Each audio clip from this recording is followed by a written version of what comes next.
தமிழ் புயல் சேனல். நான் உங்கள் ஆறு கலைச்செல்வன். இன்று டிசம்பர் மாதம் 26ஆம் தேதி. இதே நாளில் 2004ஆம் ஆண்டு இதே நாளில் ஒரு பெரிய இயற்கை சீற்றம் நடைபெற்றது. இந்தோனேஷியா தீவுகளில் ஒன்றில் ஏற்பட்ட பூகம்பத்தின் காரணமாக ஆழிப்பேரலை தமிழ்நாடு முழுக்க, ஏன் உலகம் முழுக்க பல லட்சக்கணக்கான மக்களை காவு வாங்கியது.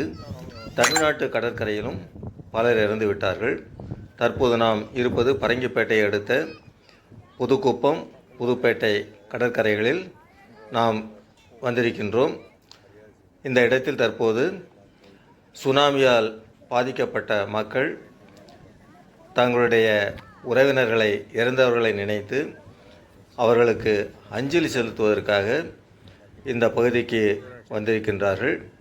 அவர்களுடைய நினைவிடங்களிலே அவர்களுக்காக அமைக்கப்பட்ட நினைவிடத்தில் மலர் தூவி அஞ்சலி செலுத்தி, பிறகு கடற்கரைக்கும் சென்று அங்கே மலர்களை தூவி அவர்களுக்கு மரியாதை செலுத்துகிறார்கள்.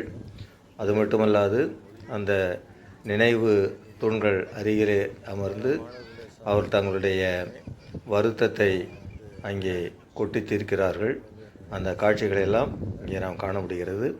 தற்போது நாம் இருப்பது புதுக்குப்பம் நினைவிடம்.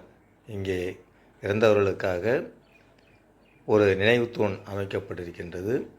அந்த நினைவு தூணிலே மக்கள் இன்று மலர்களை தூவி அஞ்சலி செலுத்தி சென்றிருக்கின்றார்கள். அந்த காட்சிகளெல்லாம் நாம் காண முடிகிறது.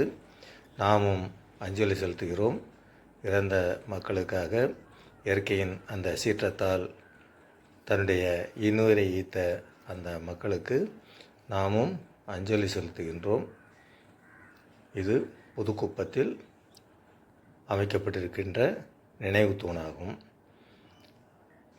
அங்கே பல மக்களும் அங்கே குழுமியிருக்கின்றார்கள்.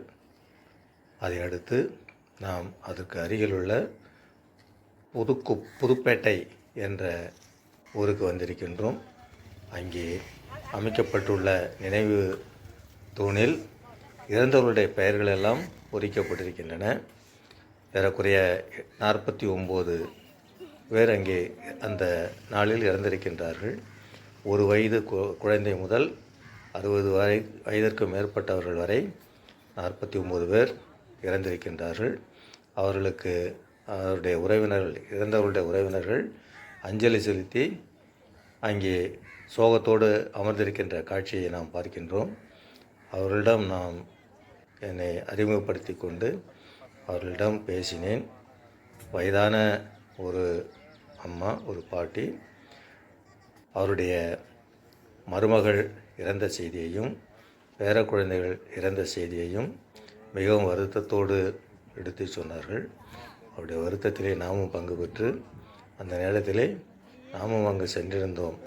அந்த நிகழ்ச்சிகளை எல்லாம் நான் அந்த பரங்கிப்பேட்டை பள்ளியிலே ஆசிரியராக பணியாற்றிய அந்த காலகட்டத்தை எல்லாம் அவர்களிடம் சொல்லி அவர்களை ஆறுதல் படுத்தினோம். ஆற்றாமையால் அவர்களுடைய கண்களிலிருந்து கண்ணீர் சுரந்தது. தங்களுடைய சோகத்தை எல்லாம், அன்று நடந்த நிகழ்ச்சிகளை எல்லாம் அவர்கள் நம்மிடம் எடுத்துரைத்தார்கள். ஆழிப்பேரலை வந்ததற்கு பின்னாலே பிறகு மீண்டும் வந்த பொழுது பலர் இந்த முள் வேலியிலே, முள் செடிகளிலே சிக்கி உயிரிழந்த நிகழ்ச்சிகளை எல்லாம் அவர்கள் எடுத்து சொன்னார்கள். அவர்களுடைய சோகத்திலே நாமும் பங்கு பெற்றோம். அங்கே மற்றவர்கள் சில கணவனை இழந்த பெண்களும், அண்ணனை, சகோதரனை இழந்த மக்களும் அங்கே குழுமியிருந்து தங்களுடைய சோகத்தை அங்கே வெளிப்படுத்தி கொண்டிருந்தார்கள். அவர்களுடைய சோகத்திலே நாமும் பங்கு பெற்று